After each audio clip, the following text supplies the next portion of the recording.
नमः संचिता मित्रों। तो देखिए, आज हम बाण भट्ट की शैली और काव्य सौंदर्य किस प्रकार से आपको लिखना है कि बाण भट्ट की शैली क्या थी। शैली को रीति भी कहते हैं, ठीक है, शैली को रीति भी कहते हैं। जैसे पांचाली रीति हो गई, चाहे वैदर्भी शैली हो गई, चाहे गौड़ी शैली हो गई। तो ये शैलियाँ जो हैं आपको, यानी किस प्रकार की उनकी भाषा थी, किस प्रकार के उन्होंने अलंकारों का प्रयोग किया, इस प्रकार से आपको जो है लिखना है। उनके काव्य सौंदर्य के बारे में लिखना है। किस प्रकार से याद रखेंगे, देखिए बिल्कुल आसानी पूर्वक समझ लीजिए। आपको पहले तो लिख देना है उनकी एक दो पंक्ति में कि बाण भट्ट संस्कृत साहित्य के यानी गद्य काव्य के मूर्धन्य सम्राट माने जाते हैं। उन्होंने जो गद्य लिखा है पद्यों से भी अधिक सुंदर चमत्कार प्रदर्शन कर दिया। यानी जो पद्य आप पढ़ेंगे, जैसे पद्य में आप कविता पढ़ते हैं ना, कोई भी, चाहे हिंदी की कविता हो चाहे संस्कृत के, यानी संस्कृत में पद्य में क्या होता, श्लोक, जैसे आपके रघुवंश महाकाव्य के। और आपने पढ़ा होगा अभिज्ञान शाकुंतलम के श्लोक, ठीक है, अभिज्ञान शाकुंतलम के रम्यांतरः कमलनी हरितय सरो भी, उसे आप गा सकते हैं। लेकिन आप जो गद्य है उसको गा थोड़ी सकते हैं। तो इन्होंने गद्य में, यानी जो गद्य लिखते हैं, जैसे कि गद्य देखिए बोल चाल की भाषा होती है। जैसे अब मैं बोल रहा हूँ तो ये मैं गद्य में बोल रहा हूँ, पद्य में अगर बोलता तो श्लोकबद्ध बोलता। तो इन्होंने गद्य में भी पद्यों से अधिक सुंदर एवं चमत्कार जो है प्रदर्शन कर दिया है। कौन? बाण भट्ट ने। बाण की सबसे प्रमुख विशेषता यह है कि इन्होंने अपने दोनों गद्य काव्यों में शैलीगत समस्त विशेषताओं का संग्रह करने का प्रयत्न किया है। अतः उनके ग्रंथ सभी के लिए आनंददायी हैं।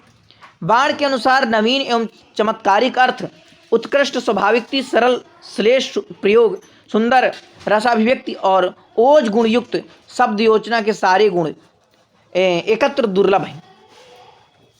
परंतु बाण की रचनाओं में ये सभी गुण जो है आपको मिल जाएंगे, ये प्राप्त होते हैं। रीति में आपको क्या बताना, रीति बाण पांचाली रीति के कवि हैं। इनकी रचनाओं में भाव और भाषा का अनुपम समन्वय मिलता है। पांचाली रीति का तात्पर्य है विषय के अनुरूप शब्दावली का प्रयोग, और बाण इसके जो है सिद्धहस्त कवि है।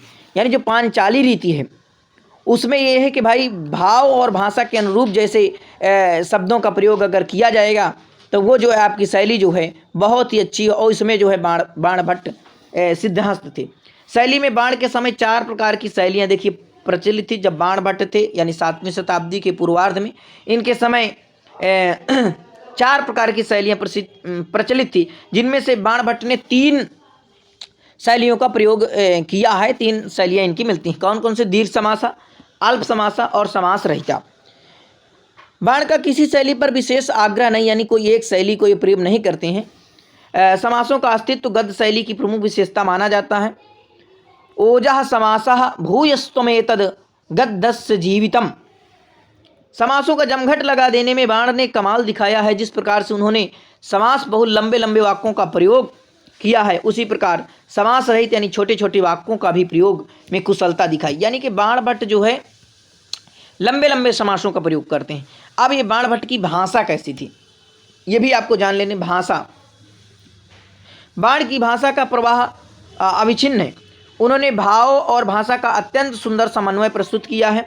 श्रृंगार रस के वर्णन में कोमल कांत पदावली और करुण रस के वर्णन में सरल सुबोध पदावली का प्रयोग किया है। इतवे उनके काव्य में ललित पद विन्यास रचना शैली अत्यंत आकर्षक प्रतीत होती है। नए अर्थों का सन्निवेश भी उन्होंने विलक्षण ढंग से किया है। बाण का अक्षय शब्दकोश और पदावलियों का अविराम स्पंदन काव्य के लिए अपेक्षित और समस्त तत्व को जो बाण की कृतियों में वर्तमान में है उसे देखकर ही ये एक उक्ति चल पड़ी कि बाणोच्छिष्टम जगत सर्वम। ये आपसे एक पूछा भी जाएगा ये प्रश्न कि बाण के समान कोई अब गद्य कवि नहीं। अब जो भी रचनाएं करेगा उनका जूठन करेगा, वो जगत के सर्वम है, ठीक है। ये उक्ति पर जो सार्थक भी है। अलंकार का कैसे प्रयोग का उन्होंने किया। अलंकार में आप देखेंगे कि बाण की रचनाओं में अलंकारों की जो है छटा दर्शनीय है। उन्होंने अलंकारों का प्रयोग समुचित अत्यंत स्वाभाविक रूप से किया है। कहीं भी अलंकारों के कारण भाषा की रमणीयता पर व्याघात उत्पन्न नहीं। यानी कि इस प्रकार से उन्होंने अलंकारों का प्रयोग किया है कि आपको उनके जो गद्य में रमणीयता मिलेगी, यानी कि बहुत सुंदर आपको मिलेगा। इस प्रकार से उन्होंने अलंकारों का प्रयोग किया है। बाण के अलंकार प्रयोग में के विषय में प्रसिद्ध बाण के लंबे लंबे समास यदि पहाड़ी नदी वेगवती धारा के समान है, यानी कि जो बाण ने समासों का लंबे लंबे समासों का प्रयोग किया है, तो यदि वो पहाड़ी नदी की वेगवती धारा के समान है तो उनकी श्रेष्ठ उपमाएं इंद्रधनुष की छाया की भांति उन्हें रंगीन बना देती हैं। उनके अनुप्रासों से भाषा में एक विलक्षण स्वर माधुर्य आ गया है। इस प्रकार से आप ये संस्कृत आप लिखें तो आप कैसे लिखेंगे, ये न लिख पाएंगे, तो आप चाहें तो याद कर सकते हैं। अगर देखिए के माधु को माधुकर कलक मधु मधुकर कल कलंक काली कृत कालेव कुसुम कुसुम कुंगमालेषु। उनके श्लेष जूही की माला, यानी जिनका श्लेष भाई है, जिस श्लेष का प्रयोग जूही माला के पिरोए गए चंपक पुष्पों की भांति हैं। निरंतर श्लेष घना सुजातयो महास्तस्त्र जस चंपक कुंगमलैरिव। बाण की उत्प्रेक्षाओं और उपमाओं से संपूर्ण कथा व्याप्त है। वस्तुतः बाण के चित्रणों का अधिकांश सौंदर्य उनकी उत्प्रेक्षाओं में ही है। बाण के अर्थापति विरोधाभास आदि अलंकारों के प्रयोग में भी बड़े ही वो स्वाभाविक बन पड़े हैं। इस प्रकार से आप जो है लिखेंगे। अब इनके देखिए रस का लिखेंगे। बाण भट्ट किस प्रकार, बाण रस सिद्ध कवि हैं। श्रृंगार उनका बहुत ही अच्छा रस है, जो श्रृंगार आप कादम्बरी में देखेंगे बहुत ही श्रृंगारिक है। तो और संभोग श्रृंगार के वर्णन में जितने सिद्धहस्त हैं उससे अधिक सफलता उन्हें विप्रलम्ब श्रृंगार के वर्णन में मिली है। देखिए विप्रलम्ब श्रृंगार में नायक नायिका का बिछुड़न होता है और जो संयोग होता है उसमें नायक नायिका मिले होते हैं। तो इस प्रकार से संयोग से ज़्यादा उन्होंने वियोग में अपना सफलता प्राप्त की है।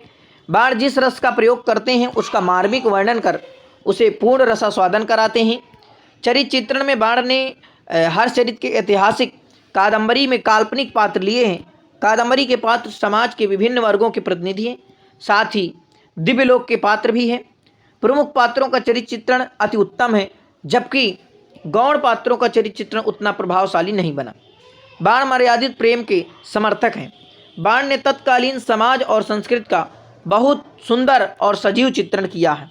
बाण के सुभाषित उनकी सूक्ष्म दृष्टि और चिंतन शक्ति के परिचायक हैं। बाण की दो एक प्रशस्तियाँ यहाँ दी जा रही हैं। कादम्बरी के उत्तर भाग के 7वें श्लोक में कादम्बरी की रसभरता के विषय में भूषण भट्ट ने स्वयं क्या कहा, देखिए अगर आप याद कर पाएँ तो इसे एक पंक्ति वहाँ लिख देना कि कादम्बरी रस भरेण कादम्बरी रस भरेण समस्त एव मत्तो न कश्चिदपि चेतयते जनो अयम। ठीक है, अगर आप चाहें तो लिख सकते हैं कि रुचिरेश्वर वर्णापदा रुचिरेश्वर वर्णापदा रस भाववती जगन मनोहरती तत् किम तरुणी नहीं नहीं वाणी बाणस्य मधुरशीलस्या। तो इस प्रकार से अगर बाण भट्ट के आप परिचय शैली पर उनकी रीति क्या है, शैली उनके समय 3 प्रकार की शैलियाँ 4 प्रकार की शैलियाँ चलती थी, लेकिन 3 शैलियों का प्रयोग किया। भाषा में भी आप देखेंगे उनका बड़ा ही प्रयोग अच्छा है। अलंकारों का समुचित उन्होंने प्रयोग किया है और लंबे लंबे जो है समासों का प्रयोग किया है। रस में उन्होंने श्रृंगार रस जो उनका प्रिय रस है और उन्होंने संभोग श्रृंगार से ज़्यादा विप्रलम्ब श्रृंगार उनको अधिक प्रिय है, उनमें सफलता हासिल की है। चरित्र चित्रण में बाण भट्ट ने आप देखेंगे कि बहुत ही जो है पात्रों का जो परिचय किया है उन्होंने बहुत ही अच्छे ढंग से उत्तम चरित्र जो है किया कि जो दिव्यलोक के पात्र भी हैं। प्रमुख पात्रों का चरित्र चित्रण उन्होंने अति उत्तम बताया, जबकि गौण पात्रों का चरित्र चित्रण उतना प्रभावशाली नहीं बना। फिर भी जो है बाण मर्यादित प्रेम के समर्थक हैं। इस प्रकार से आप जो है लिख सकते हैं। तो मुझे आशा है कि ज़रूर आपको समझ में आ गया होगा। अपने मित्रों तक जरूर शेयर करना। नमा संस्कृत है। बहुत बहुत धन्यवाद आप सभी का।